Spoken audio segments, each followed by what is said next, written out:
Hello, everyone, and welcome back to another episode of Ideas Sin. My name is Denise. I am your host, and today I'm excited to bring to you Christian. How's it going, Christian? Denise, thank you so much for having me on your show. I really appreciate that. Everything is well, and yeah, here I am. Well, so far, so good, right? Yes. Yeah, and you're starting your morning off in Malaysia, which is amazing. How are things over in Malaysia nowadays? Is it like a summer season? Is it winter? What is it like over there now? Well, basically, as Malaysia is very close to the equator, there is mostly only one season, which is warm and wet. We have rainforest over here. Whole Malaysia is basically a rainforest, and the humidity is very high. And as we are now, like in, let's say, in the middle of February, it starts picking up on being hot and wet. Let's say December, January is always for me rather nice. We have throughout the day we have maybe only 28 degrees, yeah, and or 25 sometimes, and in the night it's getting cooler. We have, let's say, below 20, which is very nice. Yeah? But now it starts picking up. I mean, average temperature in Malaysia in the year is 33 degrees. So now we have, yeah, it's getting warm, it's getting hot, and you will need to use the AC more or less the whole day. Yeah. Oh, Different. that must be nice. I haven't been to Malaysia yet, but it is on my list to go check Yes, out some more you of the definitely Asian should countries. visit. I can highly recommend that. Well, and actually, now that we're talking about that, so one of the topics is that you do videography and a lot of like audio video work. So Yes. when you're working over in Malaysia, how does that environment affect your technology or even your filming or recording process? Okay, well, what I basically film in Malaysia most of the time is at the moment only like myself, like I'm recording videos for social media or for YouTube or something like that. But I don't have much client work over here. Most of my client work is in Europe.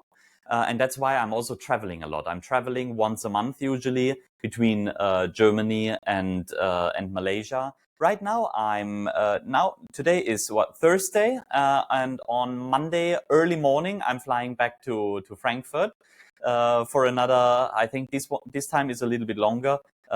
Usually it's like 1 month here, 1 month there. So, but when it comes to recording and your actual question, um, because it is wet and warm, you need to make sure that your battery is always in a good condition. Yeah, you can't just. I mean, in Germany, when I'm traveling, when I'm driving around with my car there, I can leave the things in the car for a few hours. It doesn't matter. In Malaysia, maybe you don't want to do that. Yeah? Mm, Because it's mhm. really getting hot. And when batteries are exposed to a long time being over 40 or even 45 degrees, 50 degrees in a car easily like that, you better take them out. Yeah? You better bring them along where it's indoor is always, even if there is no AC, it's not like 50 degrees. So I mean, we are talking about Celsius. Sorry, I don't know so much about Fahrenheit. I'm not familiar with this. Um, Wait, and you said so what degrees in Celsius? 50. Oh, 50. Okay. So wait, 50 Celsius. So oh, okay. You know what? Never mind. I was gonna do some calculations in my head, but I'm like, wait a second, I'm just gonna get it wrong and I don't need to embarrass myself. But let me quickly Because check that up. 50 It's sounds really 122. hot. Yeah, I was gonna say that 122 sounds hot. Fahrenheit. And that can be easily in a car. I mean, for sure, Yeah. in the US, it's the same. If you park the car somewhere in the sun for a few hours in summer, it tends to heat up a lot. That's not good Yeah. for batteries. And as you have your equipment, like I do, I have my equipment in the car for some time, and I'm not driving. I'm just parked somewhere. that's not good if I do that in Malaysia. In Germany, it's pretty fine. Or wherever I am in Europe, it's pretty fine. So Yeah. what I found out in Malaysia is that basically the things are not lasting that long, like in Europe, because of the condition of the weather, because of that wet and humid climate. Batteries tend to Yeah. break down faster. They are draining faster, and it's not only with this; it's with shoes, for example. I realized the glue will go off after 2 or 3 years, and then the sole and the glue just tend to part ways. Yeah. Yeah. While the same shoes in Germany, where you don't have this high humidity, they last forever, 10 years or what longer. Yeah. Here, Yeah. after 2, 3 years, yeah, good luck. Oh my goodness. I mean, but that's a lot to keep track of, especially for Yes, your it's work where true. you have so much equipment and you have to really be knowledgeable about every component of the piece of equipment that you're carrying around. I mean, like, how much equipment are you technically carrying around on any given day or project, for It, it, it, example? it depends because mostly, yeah, okay.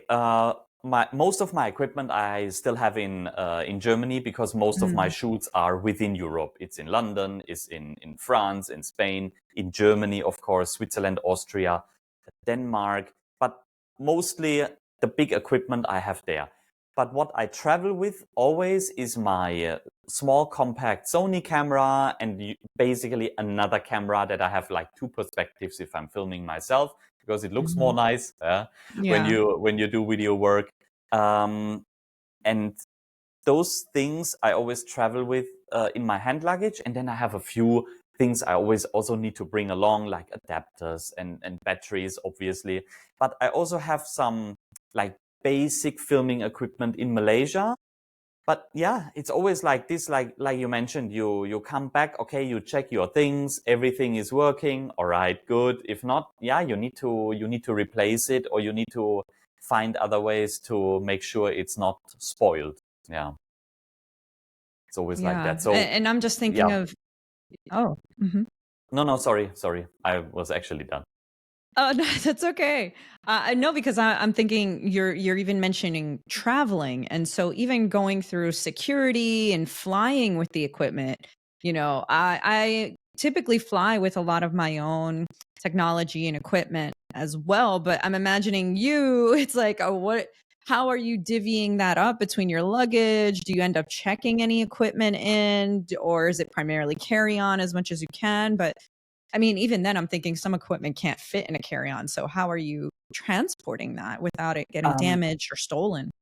Yeah, true. Okay, being the things getting stolen is pretty rare. I would say, at Yeah, least that's with good. my experience.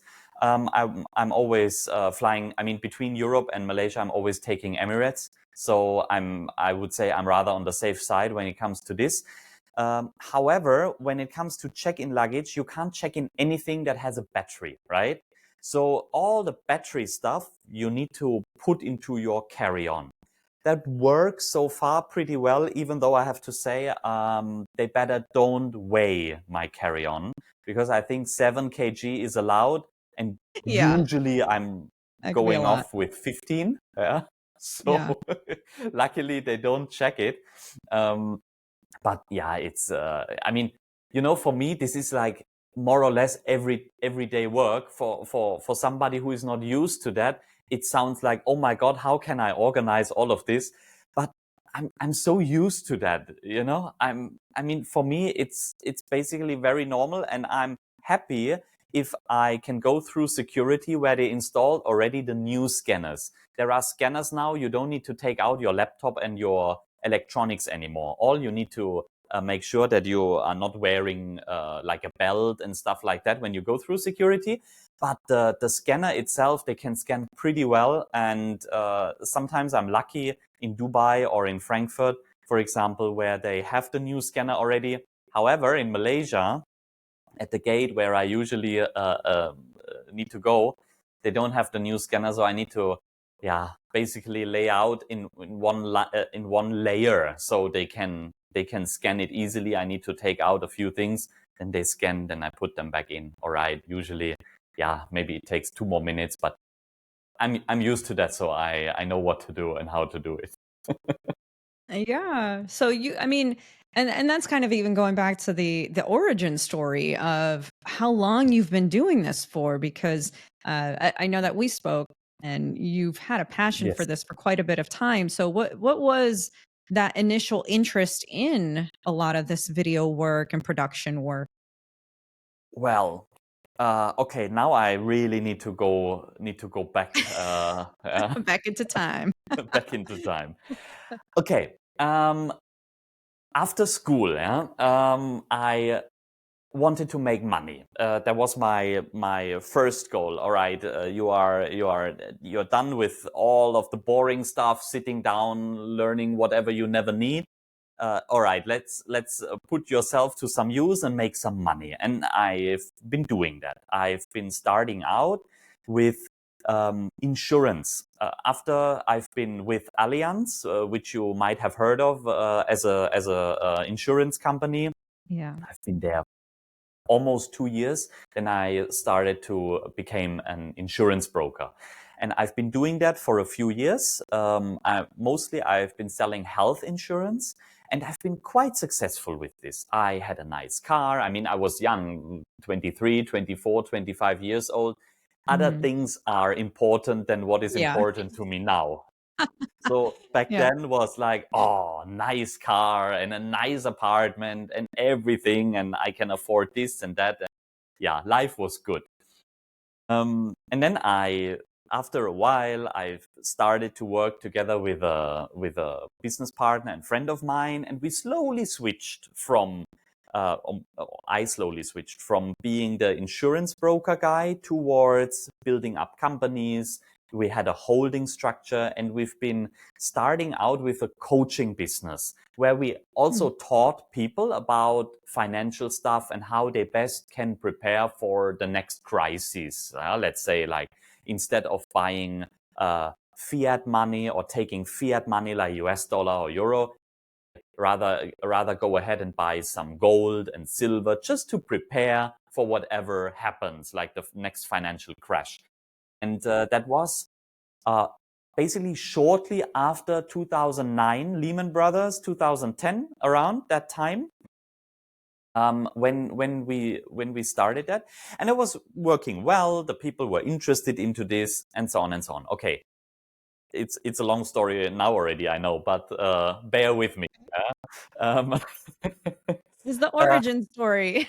yeah, Yeah, so it's but okay. of course, I mean, I need to. You know, when I tell you the result directly, you don't understand my way of getting there. Yeah, so I that's why I dig deep into the past. Okay, I will go on. My business partner and friend's wife started to have breast cancer.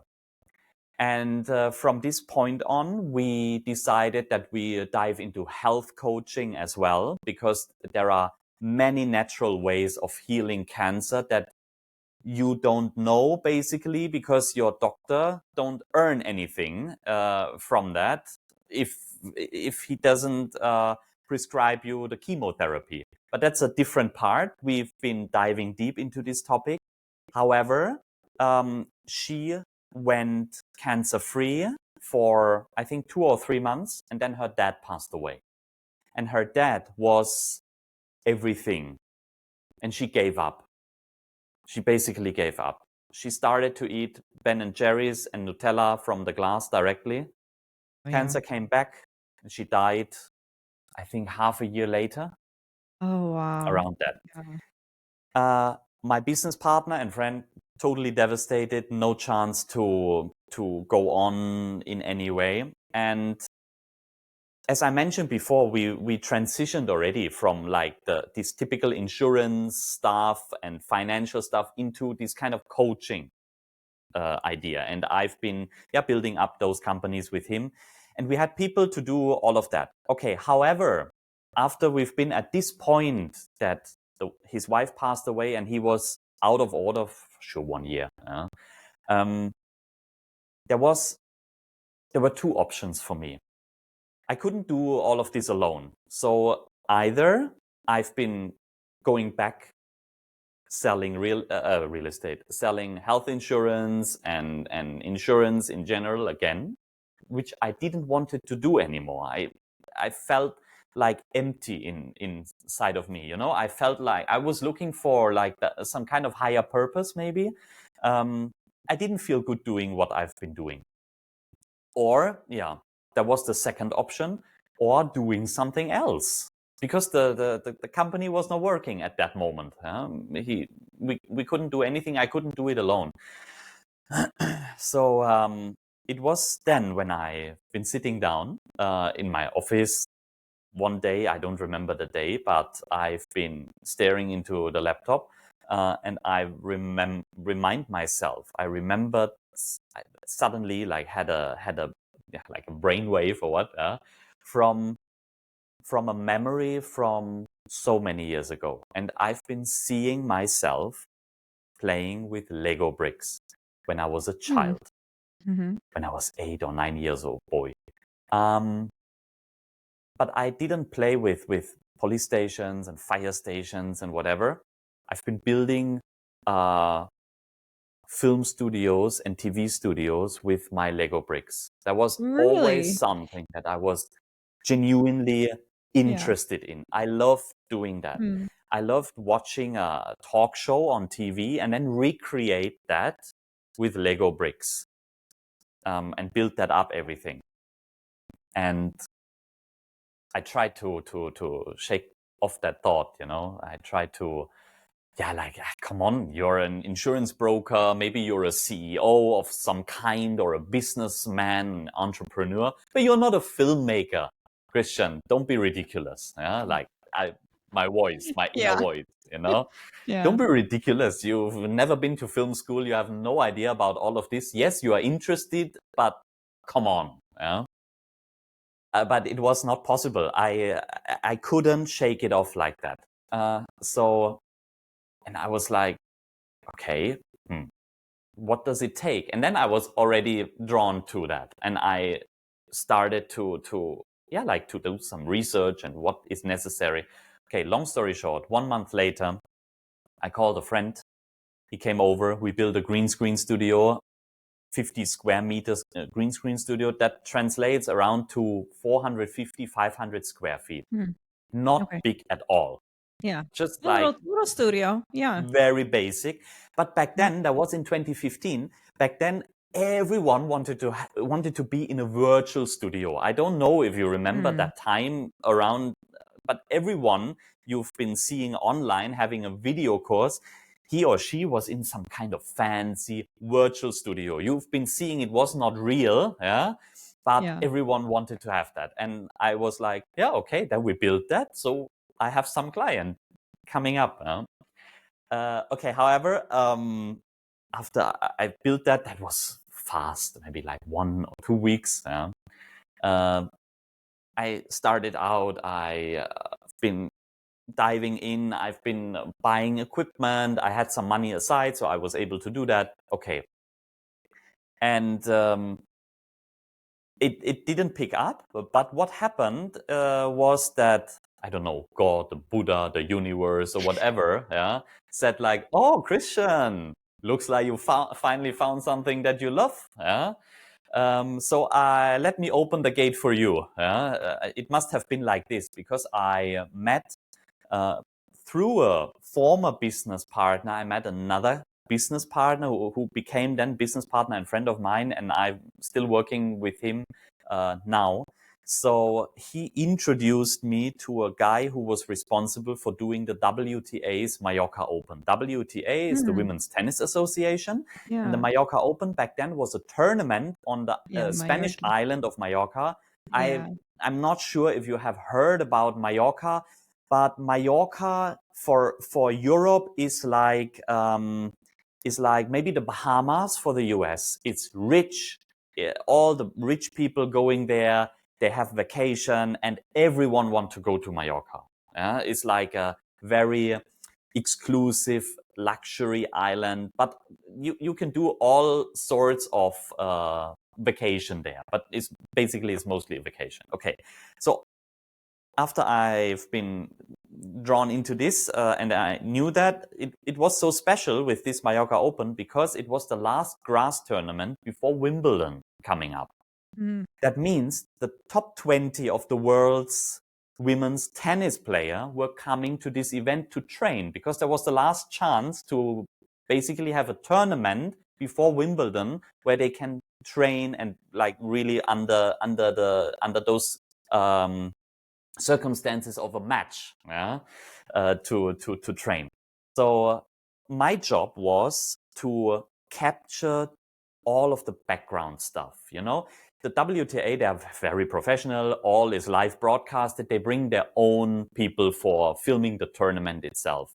But they haven't had anyone to film the background, the VIP parties, the all of those things. And they needed a sponsor video for next year because it was the first ever time that happened in Mallorca.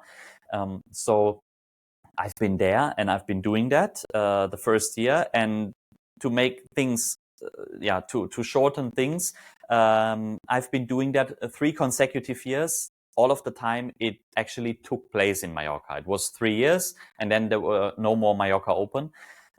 So I must have done something right. Don't ask me what now, because I've been just starting out.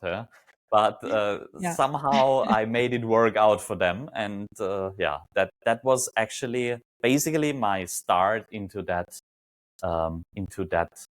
niche of filmmaking. Oh, that's really great. And I'm actually very like, I know Mallorca. I just discovered it really last year. Mallorca kept coming up, and I'm kind of sidetracking a little bit just to give you some info on that. But Yes. I had gone to Portugal and then to Spain, and I was like, oh, I want to check out this island because it keeps popping up. And I get there, and it's an island where, like you're saying, like there's a lot of training facilities. It's really great for athletes, and I'm really into cycling. And so I went and perfect. it was great. I was able to go and rent a bike. And then when I give them my ID, they look at my last name and they're like, oh, you have family here. And I'm like, what? It was like, there was a ton of apparently family members that lived on the island. And I was just really shocked. I was like, oh, wow, this is kind of like the origin of my last name, which I thought was really cool. So, for some reason, Mallorca has a little bit of magic in there. So it's really cool to hear that you started off over there and doing some filming and events. And so, I also lived there for 2 years, actually, then. Oh, you did? Later on. Yeah. Oh, my gosh. Oh, that's amazing. And so, because let me just take it from there. After I been doing the Mallorca Open, the people were seeing me. I was able to connect and network with a lot, and you have to see that a lot of Germans actually living on that island. We call it our 17th state. Yeah.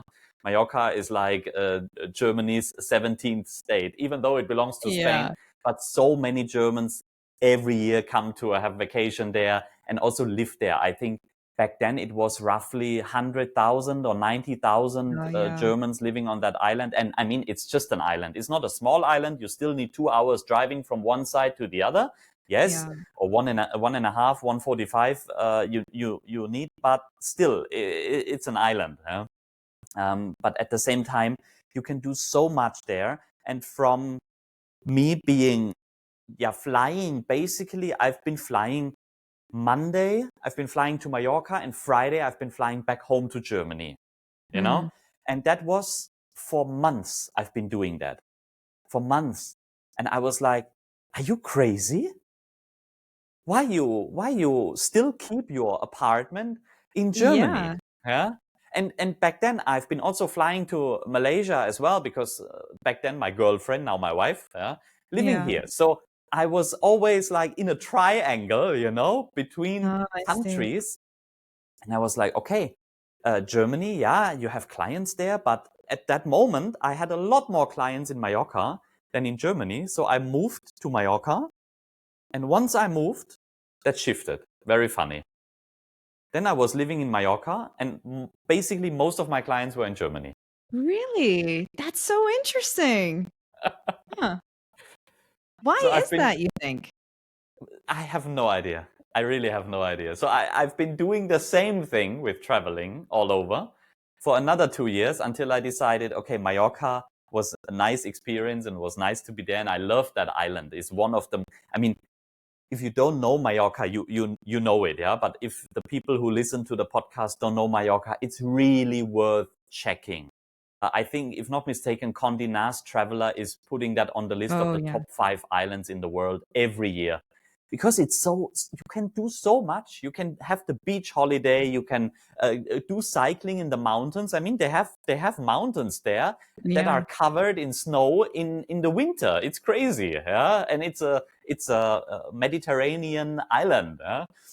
You can do snorkeling. They have caves over there. It's crazy. Yeah. Sorry for advertising here. Yeah. But And they have wine, which is great if anybody's into wine. So that's another yeah, one. wine But and so olive good. oil. And when they Yeah. have their what is that, almond season, it's beautiful to see because all Yeah. the almond trees are blooming. It's almost like sakura, in Japan. It's really nice. But however, after like 2 years, I've been looking back and I'm like, yeah, it's nice to live in Mallorca and the quality of life is higher than living in Germany and having, yeah, I mean, you are basically at the water all the time and you can, yeah, palm trees and it's just nice. But it was no point of going on anymore doing that. So I was like, yeah, okay, um, then where to live, Germany or Malaysia, because back then I was more in Malaysia than I was Yeah. in Germany, and more in Malaysia than I was in Mallorca. So I decided to move to Malaysia and just have this back and forth between Germany and Malaysia, but not the triangle anymore. It was saving a Mhm. lot of time and also money, of course. Yeah. No, and that's quite a bit to just constantly go to those 3. I can only imagine Yes, it just wears on you after some time. And, I think it's great to have a passion for the work that you do, but yes. then how do you truly feel at home anywhere in particular when you're just constantly, like, in and out, in and out? Did you ever experience that? Like, sometimes a difficulty of connection or just, I don't know, like, feeling like you couldn't really settle in anywhere? Okay, actually, I really feel like I have two homes. I mean, I'm German in my heart, in my soul. I'm German. I have the German uh, perfectionism, yeah, in many things, yeah, which which can be good, but also can be quite annoying to other people. Uh, but so yeah, I feel home in Germany because of course it is my home. Yeah. But at the same time, I'm so long in Malaysia now, and always coming and yeah, basically I'm living here and I'm loving the attitude, the character of the people, how they are. It's so much more easygoing than in Germany. Or maybe also than in, let's say, in the Western world, yeah. Because here in Asia, it's more like, yeah, you just enjoy life more. You work Yeah. hard, no doubt, but at the end of the day, you're not that kind of grumpy, like the German Yeah. attitude can be always. The Germans don't understand jokes that much. The sense of humor is very limited, yeah. While here the people don't take everything so serious. It's just like, yeah, whatever. I mean, come on, we one day we die, so why not enjoy life now, yeah? And I like that kind of attitude, yeah. And then when it comes to food, Malaysia is just amazing because we Really? have so many cultures here. We have, I mean, my wife is Malaysian Chinese, so originally the family is coming from China, Hong Kong area there, Guangdong. You have Indians, 20% of the population. So yeah, 20% population roughly are Indians. 30% are Chinese. Mm, And then you have 50% Malay. Mostly they are following okay. Islam. So you have a lot of different cultures weaving in together. And this is interesting, not only with food, but also with how they deal with each other. I don't know Mm, why it's working here, but somehow it's working. They are like They say one Malaysia, and yeah, somehow it's working. I don't know how and why, but everyone getting along with each other, respecting their culture, their religion, but still interacting with each other. You know, there is a mosque next to a Hindu temple, and then next to a Chinese temple, and it's working perfect. It's just nice to see. So it seems like there's just so like common respect amongst diversity. Yes. And also, even though it is a Muslim country in general, because the majority is like 50%, 55% is Malay or Islamic, but still, it's not strict in terms of clothing, for example. I mean, every Chinese or also Indian, they run around in hot pants. It's warm. It's really warm. Yeah. And you know, spaghetti top and everything is fine. Nobody says anything. You can go to the mall like that, different from the Gulf states, for example, or GCC countries like UAE and Saudi Arabia and so on. It's very, very limited, or a lot more limited there. But here, maybe also because it's forever like this, you know, the Chinese always had a minority here and the Indian always were a minority here for hundreds of years. It's just working well together. It's just, and maybe that's also what I like, you know, the easygoing of things, kind of. Yeah. What do you think could be the underlying reason why people get along? Like I noted respect earlier, but you know, that doesn't have to be it. But for you, what do you think is that underlying foundational piece that just kind of brings everybody together? Okay. I believe, but I don't know, I'm not a scientist with this, but I believe what is a big reason is that Malaysia was not always Muslim. They started to be Muslim around 900 or 1000 years ago. And before that, they were mostly they were drawn to Hinduism and Buddhism. And then the ones from Indonesia, now is Indonesia, back then was Sumatra, they took over and they basically said, what do you want? Your life? Yeah? So you become a Muslim. All right, let's become Muslim. Yeah? That's how the transition was back then. And they established sultanates and so on.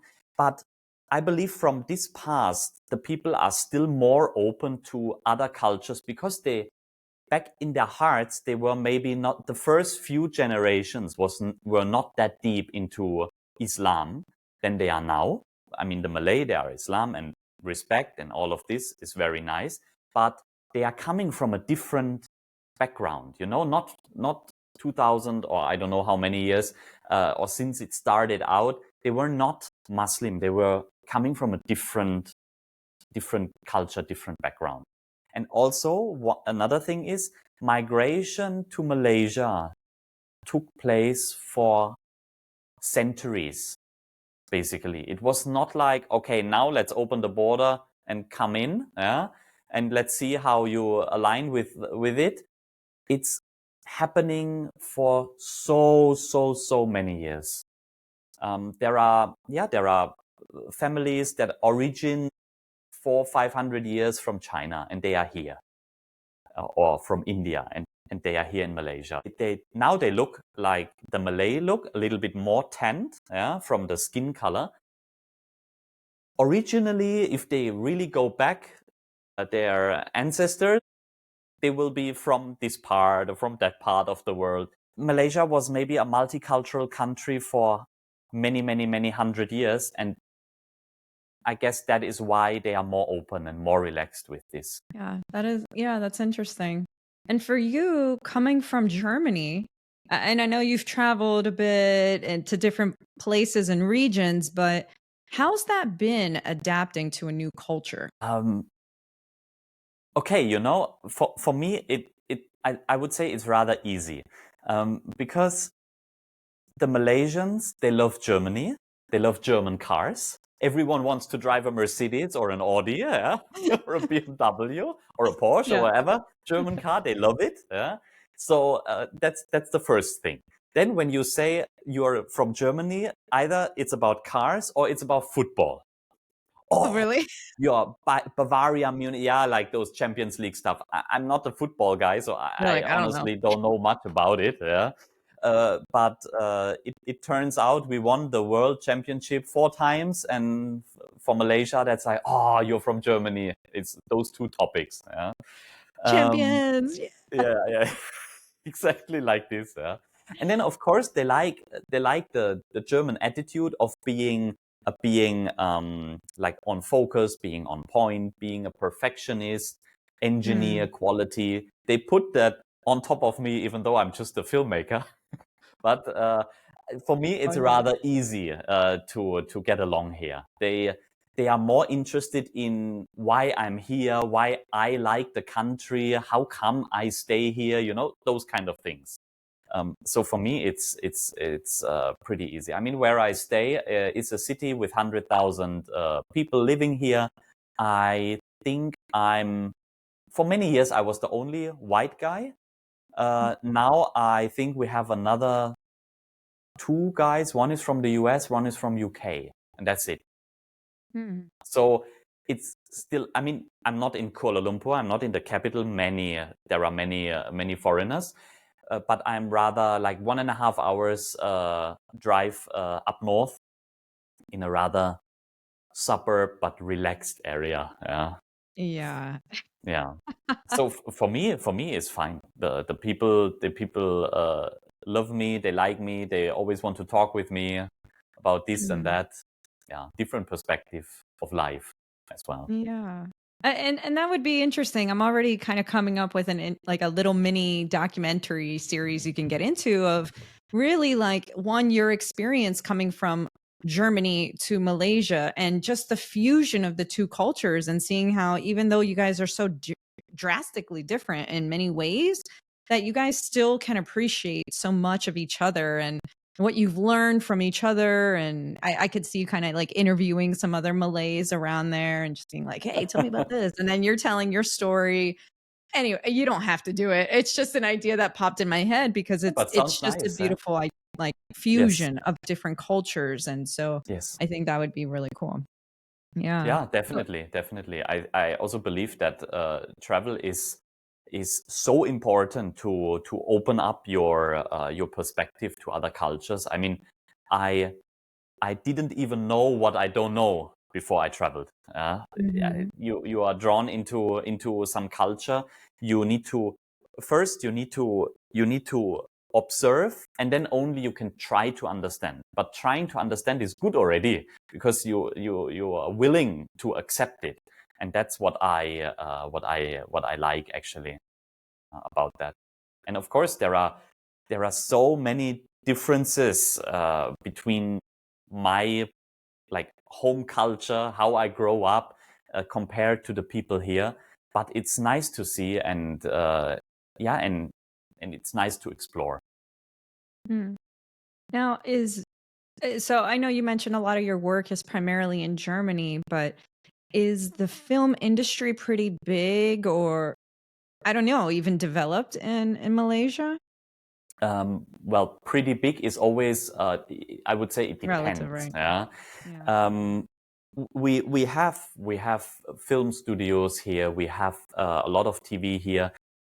But due to the fact that, Malaysia is, I think, 30 million or 33 million population. And it stretches, there is West Malaysia and there is East Malaysia. And East Malaysia is on an island called Borneo. You travel 3 hours or 2 hours from one side of Malaysia to the other side of Malaysia. And it's, there is water in between. There is a big ocean in between. Is not super easy to connect. That's one thing. Then the next thing is it's so diverse that you have 20% Chinese, 30% Chinese, 50% Malay, 18% Indian, and they all want to watch their own films and they all want to watch their own shows. Yeah. So if you have here is you need to imagine like this. In the US, maybe I know you have also like hundreds of channels and it's crazy, yeah. But basically, one news show would be enough. They talk in English, the people understand it, done. Here, that doesn't work. You have at least 3 news shows, one in Malaysian language, which is Bahasa, one in Chinese, and one in Indian. And if you want to have another one, so everyone can listen to it, it would be also Bahasa or English. So you have 4 shows already. They talk the same, but in different languages. And that's how the TV over here or the TV program works. You have series about Chinese families that you take from Singapore or from Hong Kong. You buy them in and you show them to the Chinese community. You can use Indonesian series and also Malay Bahasa based series because they basically speak a very similar language. Indonesia and Malaysia is a very similar language. They understand each other. So you can bring up that for the majority. But you also need to bring up some Indian stuff from India, or you record it here locally. So it's very mixed and not so easy, I would say. Because you always need to, the target group differs a lot. The Chinese own a lot of businesses here. Malaysia is doing good in economy because of the Chinese, because of their way of how to conduct business and how to build up companies and so on and so on. That's mostly Chinese based. So they are having a different approach. For me as a filmmaker, mostly focused on commercial advertising, I know how to find out the right target group. But in Malaysia, it's a bit difficult as well for me because the target group is already small with 30 million. All right. But then you need to divide it more down. You need to divide more. Okay, this one is Malay. You need to be careful with the culture, with Islam. You cannot bring everything up as a commercial. Yeah, you can't make sexualized jokes or any things of that because they will get it wrong. Even though you don't mean it wrong and you just mean it funny, they will not understand it because their culture is not like that. While the Chinese, they laugh about it. Yeah? So you need to make sure that you find the right way of hitting the target group. And this is not easy. That's why maybe for example, Thailand is a lot more advanced with storytelling in commercials. In Malaysia, they still need some time to pick up. How do you see that potentially changing the kind of work that you do in Malaysia? Well, my biggest issue that I have here is that not everyone can speak English. And I'm not speaking Chinese, even though I learned 1.5 years, but forget it. I don't speak Bahasa as well, which is the Malaysian language. So it's not easy. In the city, yes. But when it comes to me being some sort of helper for those kind of businesses, you need to speak the local languages. And they use mostly because also my wife is Malaysian Chinese. Obviously, I'm surrounded by 80% of the people I'm surrounded with. They are Chinese or Chinese ethnicity. So they speak Chinese or they speak Cantonese, depending on which part of China they originally come from. They have another few accents, but no need to mention is okay. I also don't understand them anyway. So you need to go to this level. Actually, you need to first is always the language that comes first, and through the language you slowly can start to understand a culture. That's what I believe. And yes, I want to learn those languages, and yes, I still need to find some time for that. Yeah, it can be a lot. Yeah, when it comes to working here, actually, it's not super easy for me because yeah, I mean, not even English is my first language. And I would say Yeah. I don't know all the nice words, but I can communicate. It works pretty well for me. Yeah, I think you're doing great. Thank you. But yeah, you know what I mean. If two Americans Yeah. speak with each other fast, and it is a topic that is maybe not mainstream or not, I'm not so much into it. Maybe I also Mhm. don't understand all of the words, and even more with British. And yeah, that's yeah, it's really tough for me. Really tough. So, so when and the same is here. Yeah, I mean, yes, you can. I started, like I said before, I started to learn Chinese for 1.5 years, and I know some basics and I understand the very basic language. But that's not where an understanding of a culture starts. That starts later when you understand. Okay, why do they talk in that way, why they build their sentence like this? For example, in the Chinese language, there is no such thing like direct language. They will not tell you, oh, Denise, you didn't do that good. There is no such thing like that. They will say, you did that very good, you did that super good, but next time maybe you want to improve this. Yeah.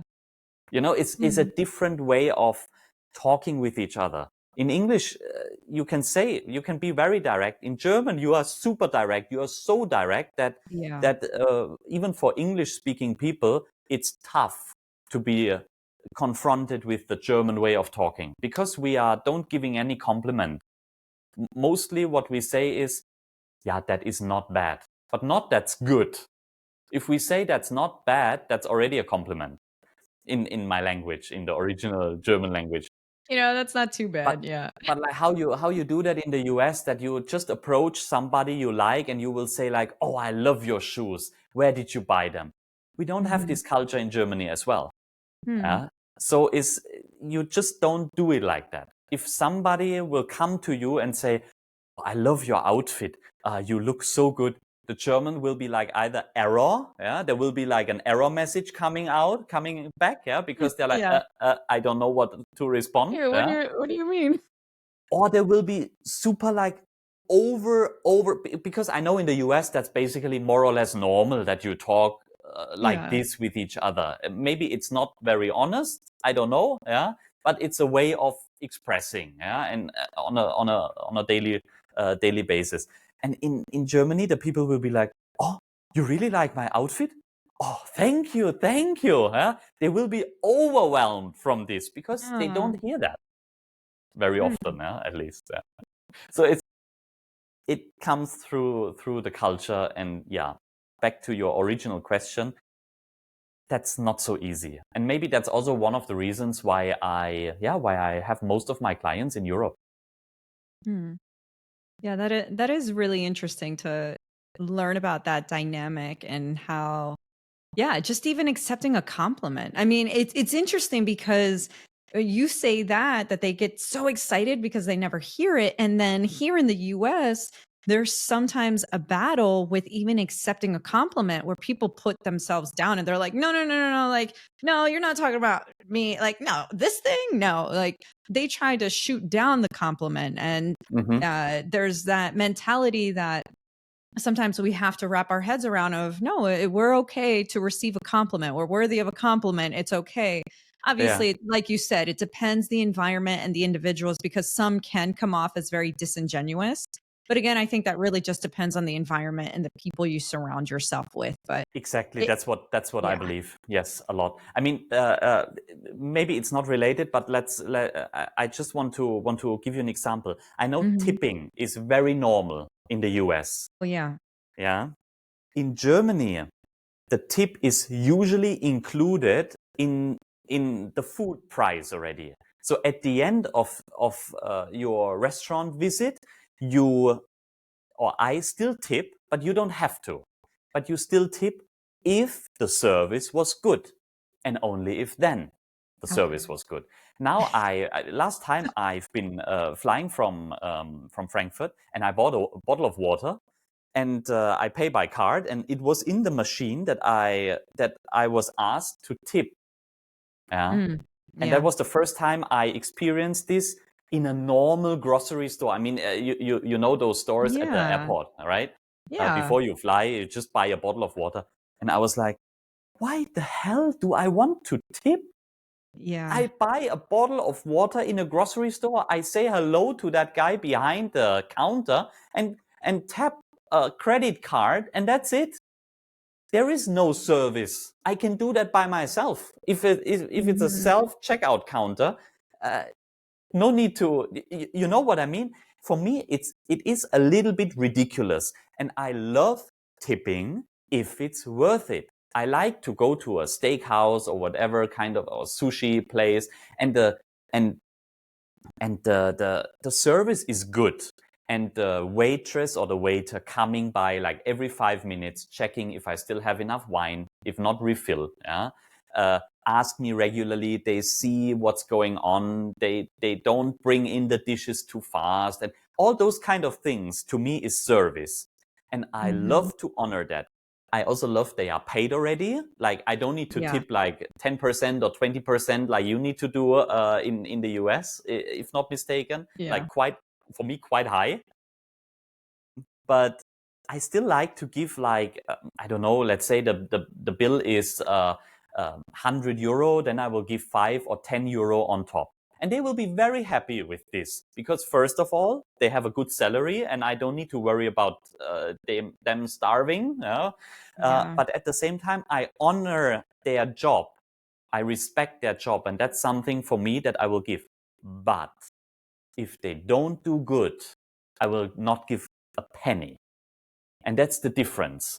You need to do something that I can, it's the same for me. I'm a businessman since for I don't know how long. Yeah. If I do a good job, my client will book me again. My client will come back to me and say, hey, Christian, your video is turning out amazing. Come, let's do that again. But throughout that process, I need to inform my client. I need to tell him, okay, now we're doing this. Now we're doing that. Is that okay? What do you think about that? I need to, like, we have a phrase, taking him in German, I don't know, in English as well. I take him into my boat, which means basically, he is sitting with me and experiencing that whole path we are walking together. I take him at my hand, and I show him how is it done if he wants to, of course. How is it done? Is there anything I need to do better? Is there anything I need to do in another way? So I'm always communicating with him or her, doesn't matter, about what I'm doing and how I'm doing it. And that's for me important. That's for me like one kind of service. And if they are happy with it, usually they are, because most of my clients I work years with. And not just one project. I don't like just to do one project. It's not easy. You need to get to know each other first, and actually you get to know each other from the first project, and then only the work together will be very smooth after that first project. So I like to work for many years with the same people and with the same client, and and then only I can make that work out in the long run. And that's what I believe is important. I mean, that's important for me. That's service. Yeah, it's really interesting that you say that, because with the whole tipping thing, I'm thinking about the United States, and there are times you go to a restaurant and even if you decide not to tip on poor service, they'll come back with like an attitude, like, what do you mean you're not tipping? Like I've seen that happen before, and it's interesting because yes, it's the same thing. It's like we should tip when there's good service and you're able to, and all of this stuff. But it's almost become like an expectation to some extent as well for some people, to a point where they don't really try to serve and they're just like, oh, whatever, like, what's your order? Like, I've lived in different places, and so I've experienced a lot of different attitudes or or environments and things like that. And it's like, I go to some places and there are people who would serve, and I'm just like, wow, like you are literally the worst. And then you expect me to tip. Like I could have done this job a lot better. And it's just interesting because for some perspectives, there's a disconnect with what you said, where it's just an expectation, like you're doing the job, you're expecting a tip, whatever. They don't expect to provide a service, or they don't want Yes. to provide a service. It's interesting how people are trained on work ethic and what that means to them. Yes. But I think it also just depends, because if they're not trained or not given the proper education, or they're in a job they absolutely hate, what motivation do they have? But Yeah, but again, also it's all education, I think.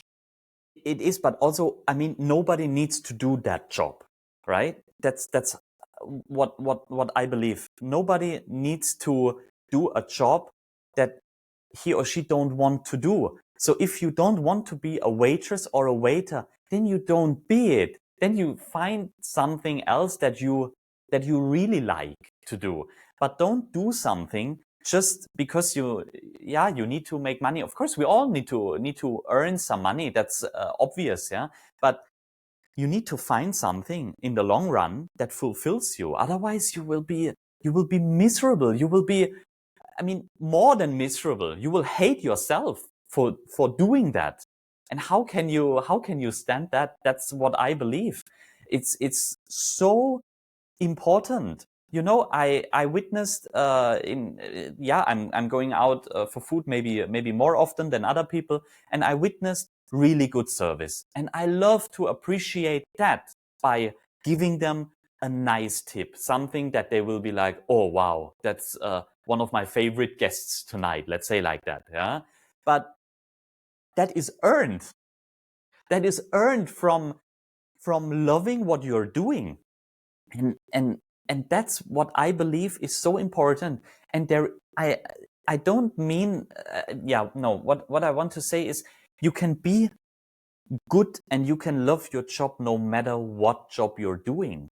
There are how can I love to read books from Robin Sharma. I don't know if you know him or if you heard about him. Robin Sharma, he's also, I think, in the US, if not mistaken, but originally his parents from India, I think, yeah. And he wrote The Monk Who Sold His Ferrari, and the 5 a.m. Club, and all those kind of books. And what he says is basically what I believe is also true. If you are a roommate in a hotel, you make up the people's rooms in a hotel. You can either hate your job or you can love your job. But the difference is, you will be a lot more happy if you love it, if you love what you're doing, and you take the perspective of, you're not just cleaning somebody else's mess away, but you are actually preparing that room for the new guest to be appreciated in that hotel, and to have a good experience in that hotel, and to how to say, to make it a second home, because that's what a hotel should be ideally. Yeah, to make it a second Yeah. home for somebody. And you might guess that I stay in hotels quite regularly. Yes, I do. Yeah. So so I know the difference, and I sometimes even tip the roommate to some, if I see they do a very good job, and they always, like in some hotels, they try their best to clean the rooms when the people are out for 2 or 3 hours. And in this time, they know, oh, okay, that guy is going out. We quickly clean their room, and then it's done already when they come back. And this attitude, and then also, how they behave and how everything is, it's different. You know, it's different from people who don't like to work in that job, but still work in it, then versus people who actually appreciate that and see it as a bigger thing, see it as a maybe as a outlook of the hotel. You know, I mean, that's also image building at the end. It's also marketing. If you're doing a good job and the room is always nice and tidy and perfect, who don't want to come back to this hotel, no matter how old that hotel might be. Mhm. And so for people who might be in jobs or careers that they absolutely hate, what would be a good way or a tip, do you think, that they can use to find something that they actually do enjoy? So let's say they really can't, take on that advice of loving that job.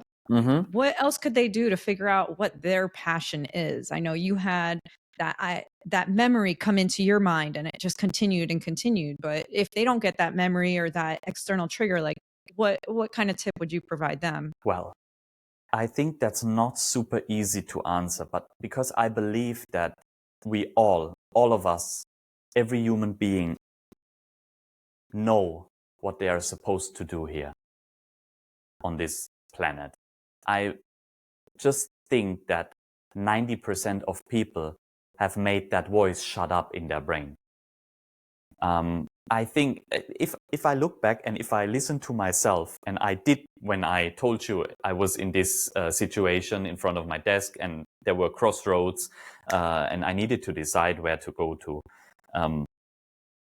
I knew, my mind didn't want it to know that, but I knew that is the right way to proceed with filmmaking, because I was always interested in technical stuff and I was always very creative. So I can combine those two things. Yeah? And I have a good visual, how to say, when I see things, I can imagine that very well. So Mm. I don't need to do a lot of storyboarding for my films and for my videos, because I have it in my brain already. So with this kind of, let's say, talent or what, I felt like this is the right way to proceed and to go through. For somebody who is super unhappy with their job or with their career, it comes down to themselves. They need to sit down and maybe like really try to have some moment of silence and moment of peace, and maybe not only 1 minute where they take away the phone, turn off the music, and they need to start listening to themselves. What was the thing that always made you happy when you've been young, when you've been a kid?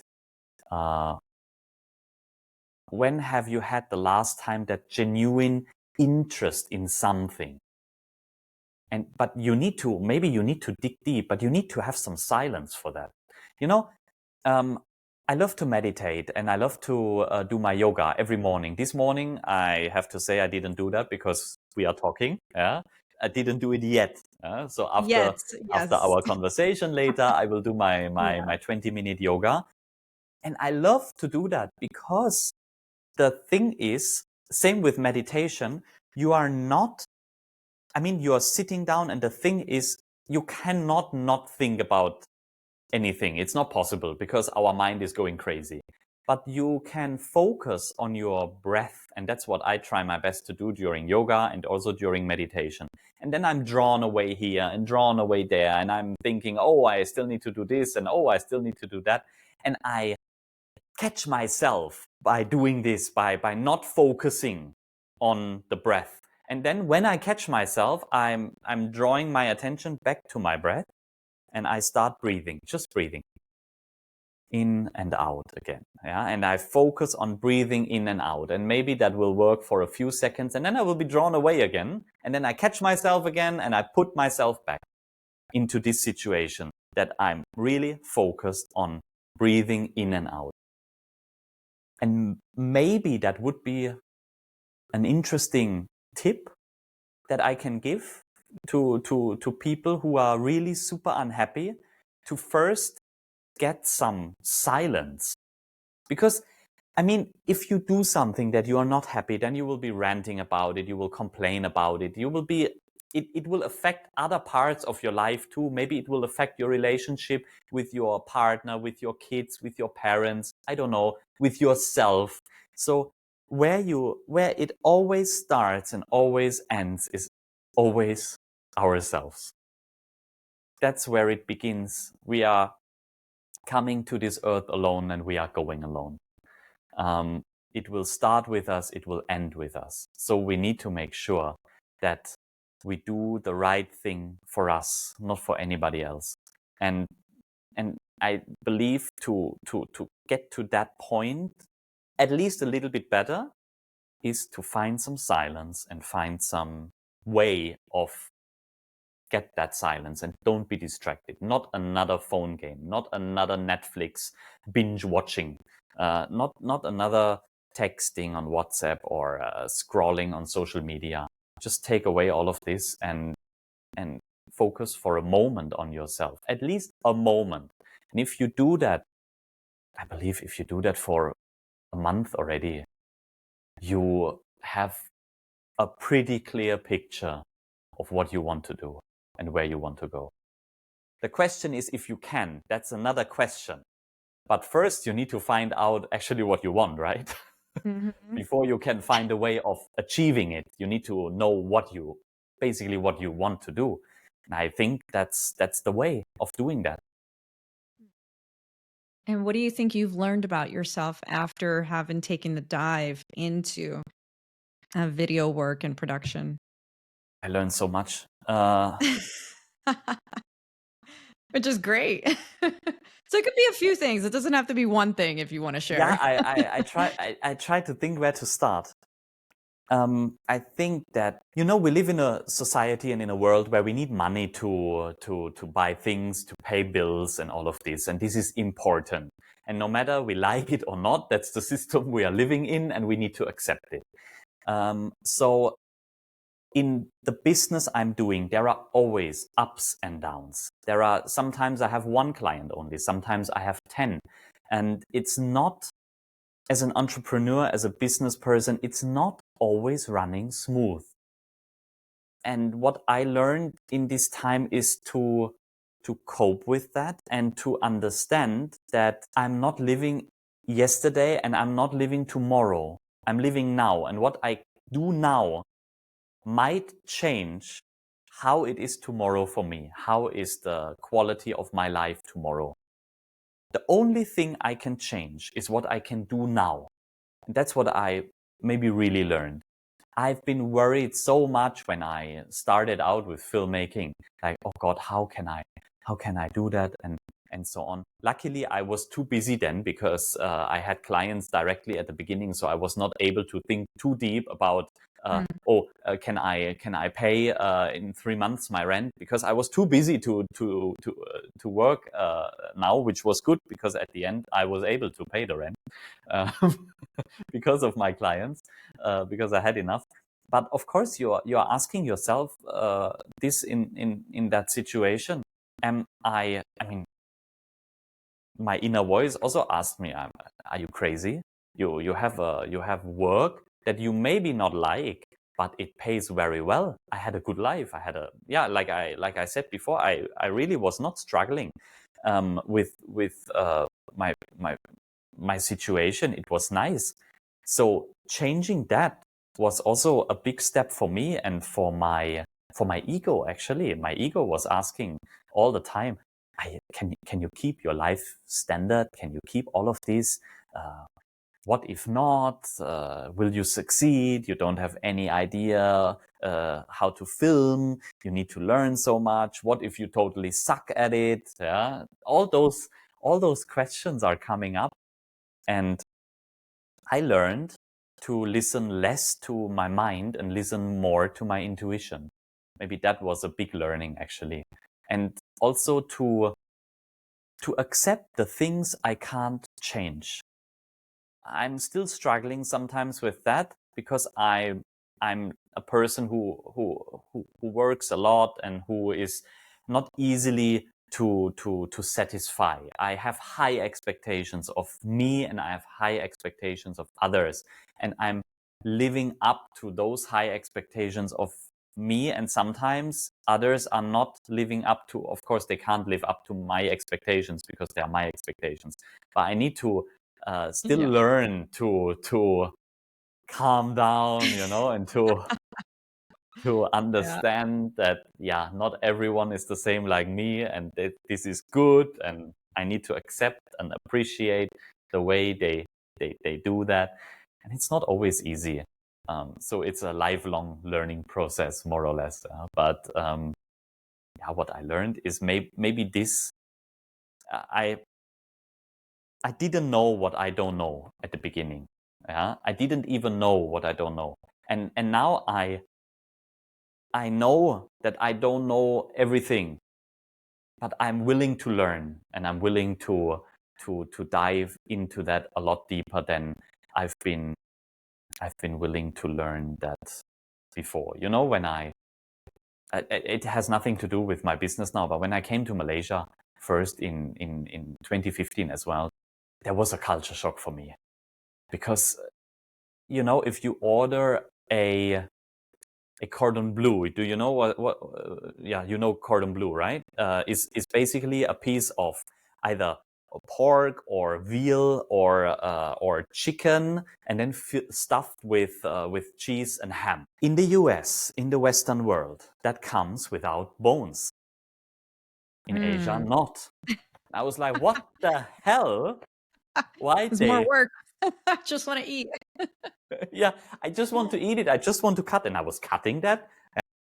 And back then, my girlfriend said, you be careful, no, with the bone." And I was saying, "No, there is no bone inside. It's a cordon bleu. What are you talking about?" Oh my gosh. Yeah, and I was like, what the hell? Why they are putting a bone? That's the way they do it here, and so on. And I think I needed years to adapt to that kind of thing. Yeah, the same. You go to a restaurant and you order something, right, from the menu, and you expect, because you expect, you know from your culture and how you are raised, that this special thing is in your mind is like that. How you get that in Germany, how you receive it in Spain, how you get it in France, in the UK, in the US, it's always in the same way. Yeah, but here it's not. They can call that thing a burger, but it's having rice. And you're like, Oh, that's okay, yeah. yeah. So at the beginning, I was really struggling with this because in terms of food, I really needed to accept a lot more flavors and a lot more that I was used to. So now I'm fine. Now I love the culture and all of this, and I know what is what, and I know what can I expect from this. Yeah, whatever I order. But when you are drawn into a new situation, it was quite tough. Yeah, it can be. So and you know, I don't know if this is going to be too personal of a question, but the thought came into my mind, which usually I see happen in reverse. But it's interesting that you chose to move to Malaysia to move with your wife versus a lot of the times you see a lot of the women that will typically move to where the man is located. And you guys could have gone to Germany or you could have gone to Mallorca. But why did you choose to go to Malaysia? If you want Okay, to the answer, first. if not, it's No, totally no, no, okay. no. Pretty fine. Okay, the first thing Mhm. is I decided to move away from Germany already when I moved to Mallorca. And I made that decision for a lot of reasons. But okay, I don't want to be political in any sort, but let me just say it like that. Germany didn't really advance to the better in the last 10 years. Let me just put it like this, or even 15 years or 20 years. I love Germany. No, I love being German. I proud to be German. If you see what all the things we invented, my ancestors 100 years ago and longer, and all of these things, I'm very proud of. But what Germany has become nowadays, I'm not very proud of. So I needed to make a decision for me back then, because yeah, also for sure I was influenced by doing those kind of coaching stuff within the financial industry. I can tell you everything about Target 2, about the EZB, about the Federal Reserve and how money works, and all of these things I knew and I know. And that was one of the reasons why I decided to leave that country. Also, the taxation is super crazy. I mean, if you think Oh, about okay. you're a normal employee and you work half a year for the government, then it must be really, really good what you get from them, right? But if it's not good, you need to make a decision. And I made a decision. Either you can mourn about the whole day and can complain, yeah, and then you go voting the same people who put you in this situation. You can vote for them again, yeah, very clever. Or you change something. And the only thing I can change with me being me is I go. That's how I can get rid of it. I mean, in Germany, you are taxed if you're living there. So I'm not living there anymore. And that was why I decided to go to Spain. Because Spain also a bit crazy and a little bit too socialist, all of them, yeah. But less tax. Okay, and Mallorca is beautiful. Mallorca is, you know, when you are like, okay, you pay 40%, but you're living there. All right, come on, whatever. Yeah, it's a different way of life, yeah, and it's a different way of enjoying your life. Yeah, and then I was in that situation, like I told you before. I was traveling a lot to Germany, and I was only between Germany and Malaysia, but still had an apartment in Mallorca, in Andratx, and I didn't know what to do. I clearly didn't want to move back to Germany, so there was actually this option that I had. It was with Malaysia, and the more I've been in Malaysia, the more I fall in love with that country. It's, of course, not all the things are good here. I mean, no country in the whole world, everything is good.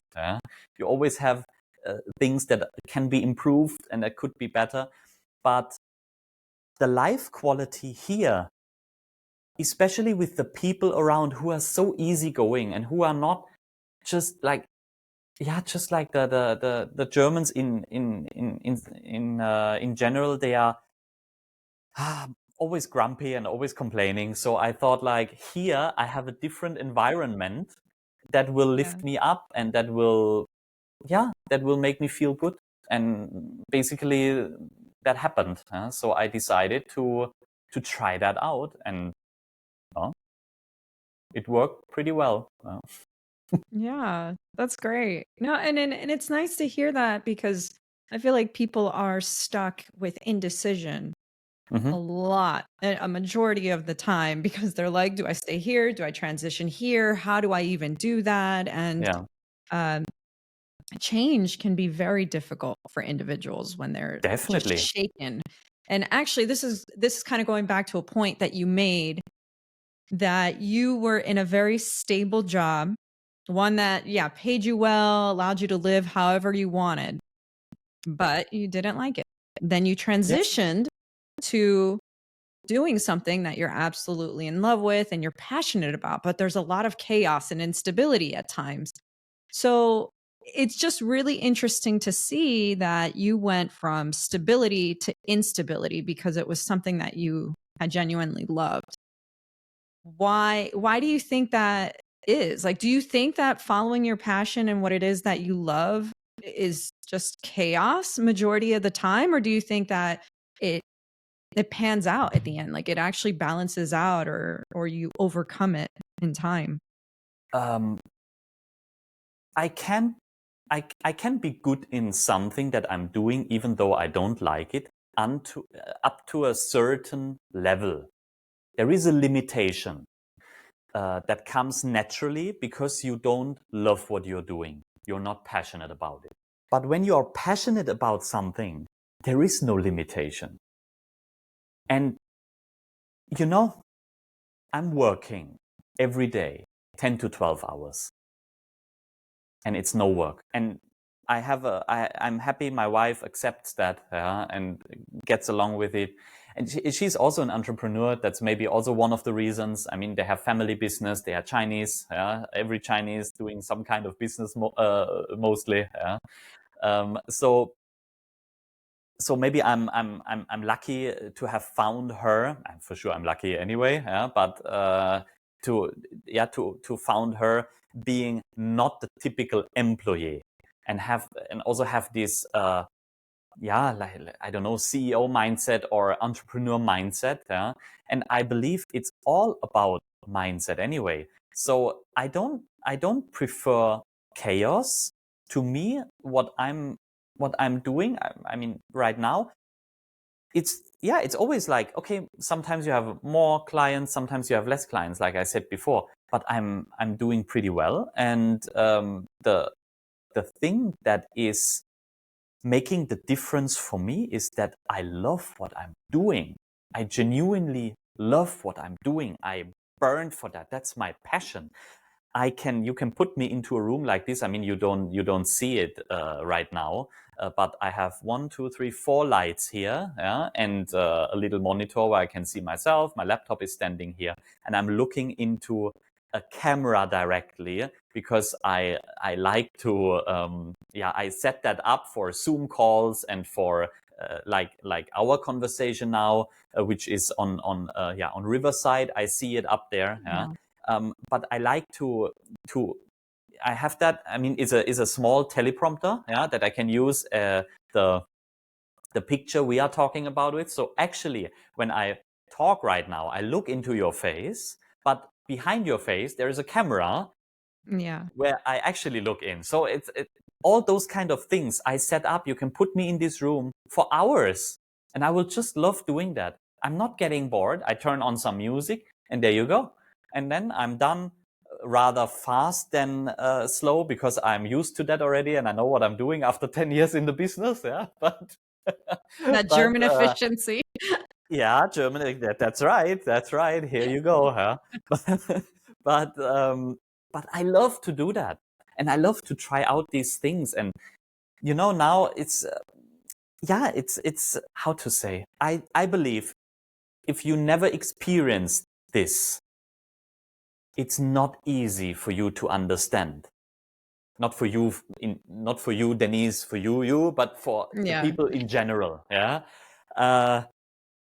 If you never experience passion in what you are doing, that's why when I decided to go that way, I knew it was the right thing, because my body, everything was saying yes to it, no matter the risks. The risk was only here in my mind, but my body and everything of it was saying yes, yes, yes, do it, go that way. That's what you always wanted to do. And as soon as you found this, no matter you are now in a job that you maybe like a little bit, or you like your colleagues but the job sucks, or but you're doing it because you need to pay the bills, all of these kind of thoughts you might have, as soon as you found your passion, all of this will be obsolete. Because if you follow your passion, money is a byproduct. Money is just energy that comes back to you because you invested first. For example, I'm getting paid well from my clients because I genuinely want to help them. They come to me and say, Christian, did you do this video for that and that company? Yes, that was me. Oh, can you do the same for us? Yes, I can. And then I go into that conversation with my client, and I want to really know, okay, what you want to do. What is the target of this? Why you need a video? What is the reason behind? And I find out all of this, and I have sometimes hours long conversation with my client, but I really dive in and I really know what he or she or the company wants. What is the idea behind why they need me? I mean, sometimes I also have the conversation with people. They think they need a video, but they don't. And then I will tell them, you don't need a video. You need a target group. You need to do a target or an audience an analysis. You need to check out who is your target group. You don't even have one. If we make a video now, it might perform well, but you don't know. And if you show it to the wrong target group, it will definitely not. So all of this is what I love doing, and that's the step. Like, that's the first step. Then the next step is storytelling. I'm coming up with a few stories that fit to the target group that we define, or to the brand values that are important for my client. And from there we take it. My client decides which story aligns with him or with the company best. Okay, then we go for this one. Then we go in production, and we the post production, and finally there is the video coming up, which then will be put out to some sales funnel or whatever, and it will perform.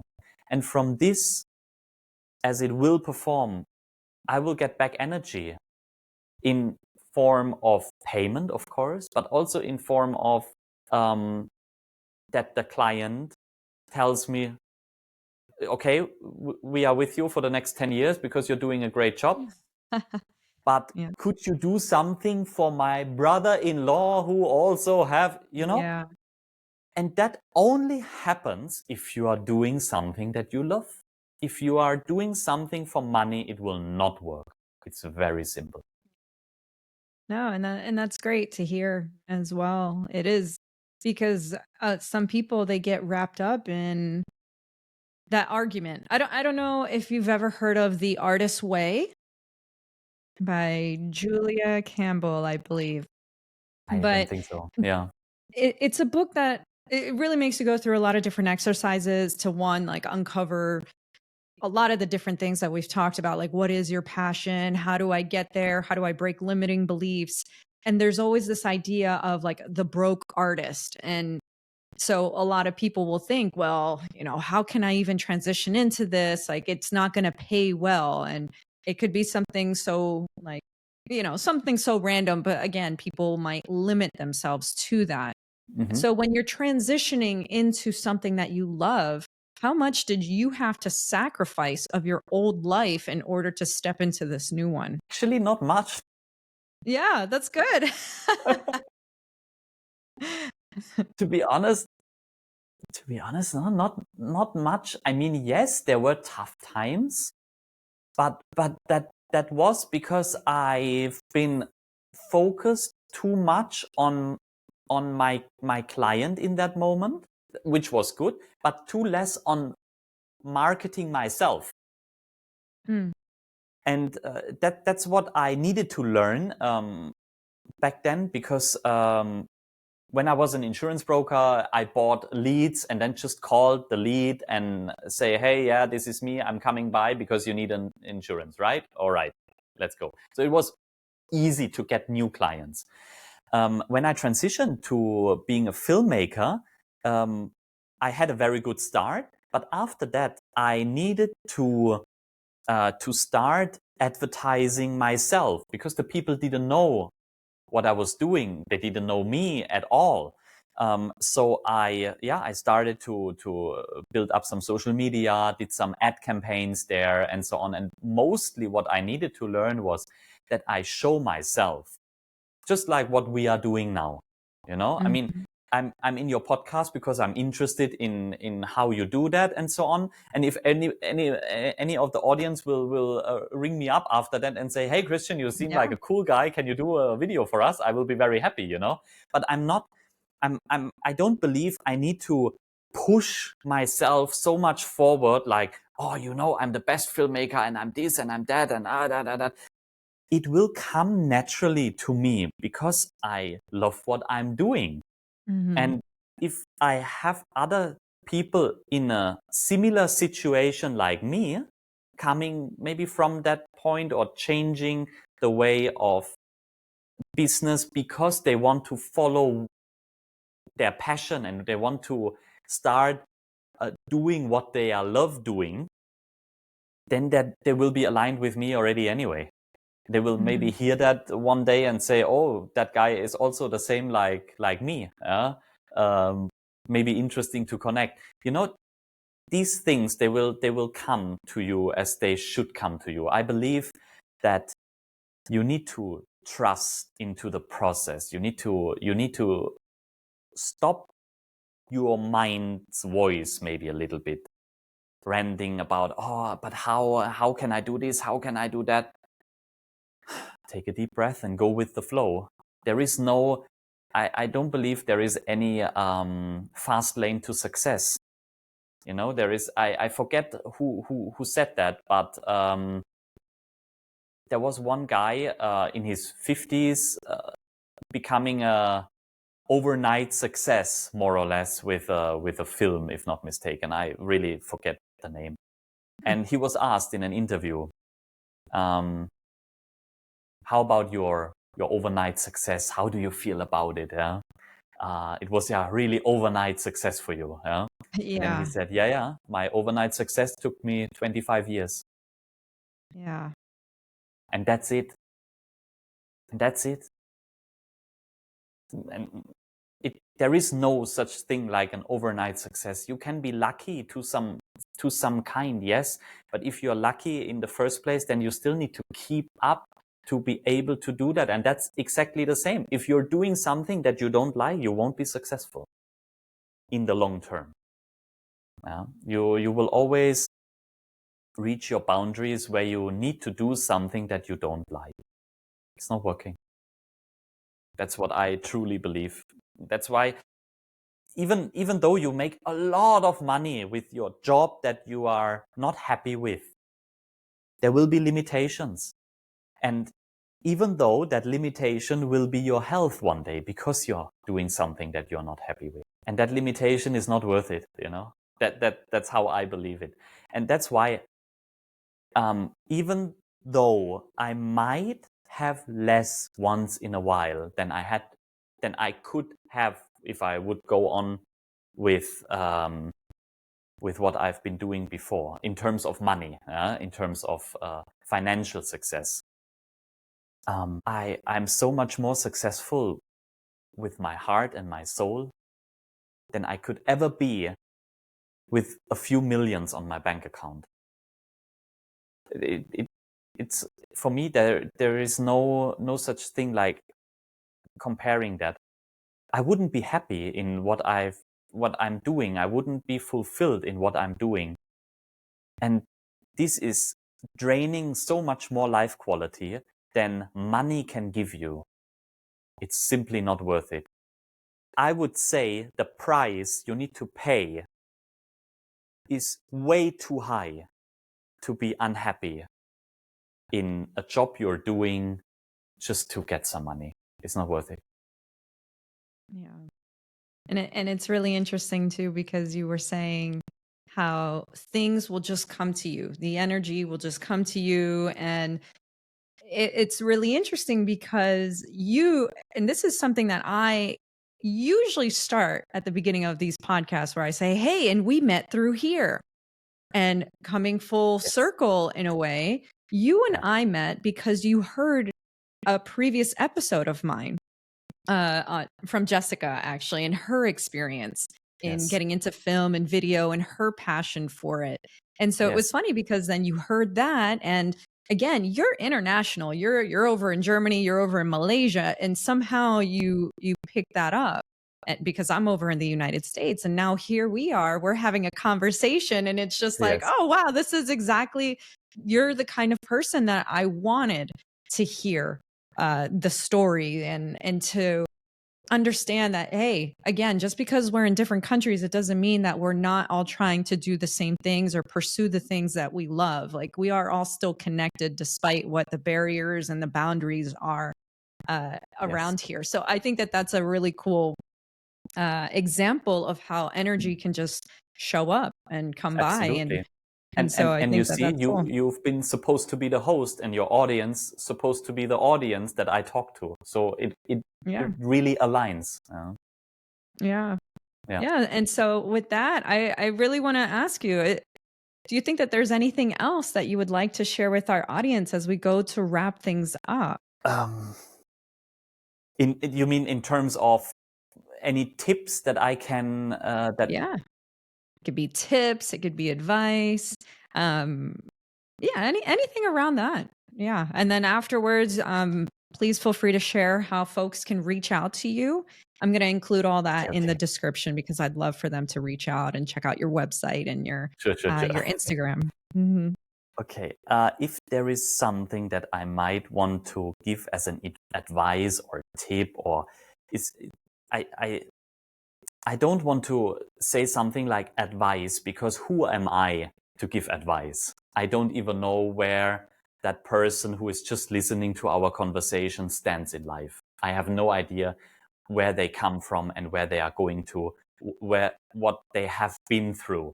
So, but what I can say is from my experience, from my own experience, is that, and also what I read and what I heard, is that most of the people at the end of their lives, they don't regret to not take action, to take action, this way. They don't regret to take actions and to make a decision. They never regret this. They regret to not take action and not make a decision. They regret to didn't go for something.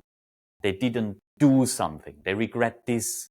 And that's what I believe was also helping me. Maybe this kind of mindset was helping me to decide, because I was rather happy to try it and fail than not trying it and always wanted to try and always regretting that I didn't go that way. You know, I could be now I'm 38, 10 over 10 years after that, I could be even more successful. I could have another few companies and selling real estate together, and gold and silver and insurances and whatever, but totally unhappy. And that's no point.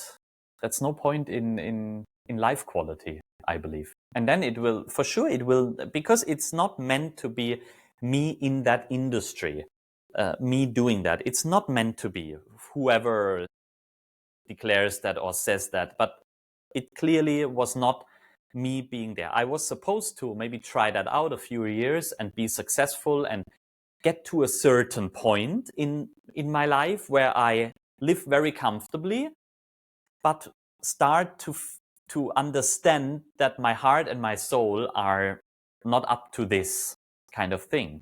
And I believe that all had to be like that. I mean, I could also say now, oh, if I would go to film school, I could learn so many things so early. And I could also complain about that, right? I mean, I needed to learn all by myself. I use YouTube more than maybe other people a lot in that YouTube time. Academy. Yeah. Day and night. And then running to the camera. Oh, that camera can do that. Okay, I didn't know. I needed to learn everything from scratch.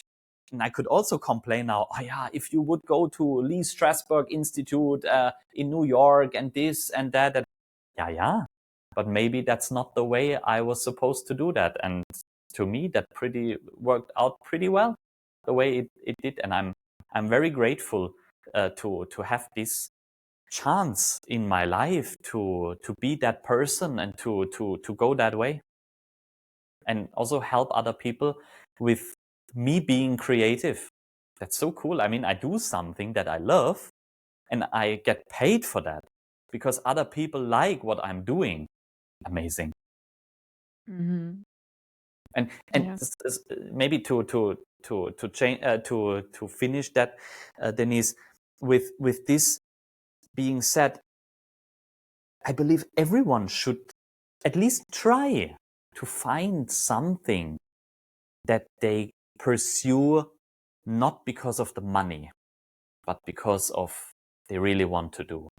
And not everyone need to take that leap of faith like I did, jumped into the cold water, stopped one thing 100% and started another one 100%. That's how I did that. I decided basically overnight, more or less, and I abandoned that job and I started new one. And I could feel the numbers immediately changing.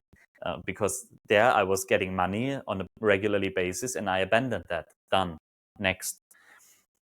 Nobody needs to do that step so hard, but at least start listening to yourself, to your intuition, to your gut, and estimate and find out what is it that is driving your passion. And then you can start from that slowly and maybe do that. However, find that out, do that as a side hustle, a side job, something that you slowly build up. And maybe you're not too sure, is this the right thing? Try it out. And if it's the right thing, if it's supposed to happen, you will make a lot more money by not wanting to make money, actually. Because you're just following your passion. Yeah. Mm. So and the last thing I'm supposed to say is sharing my things. Well, Yeah. the people can find me via my website, christian-schu.com. Schu is written SCHU Mhm. .com. They can reach out to me via Instagram, Christian Schu Film with a Christian underline Schu underline film. They can find me easily. But I believe it will be the easiest way to just go to the description of the podcast and just have a look there. I think that's way easier than typing from what I'm just saying. Yeah, yeah. Hopefully it is. You know, they can click on it. And they're like, oh, it actually does Yes, take me to where I need to go.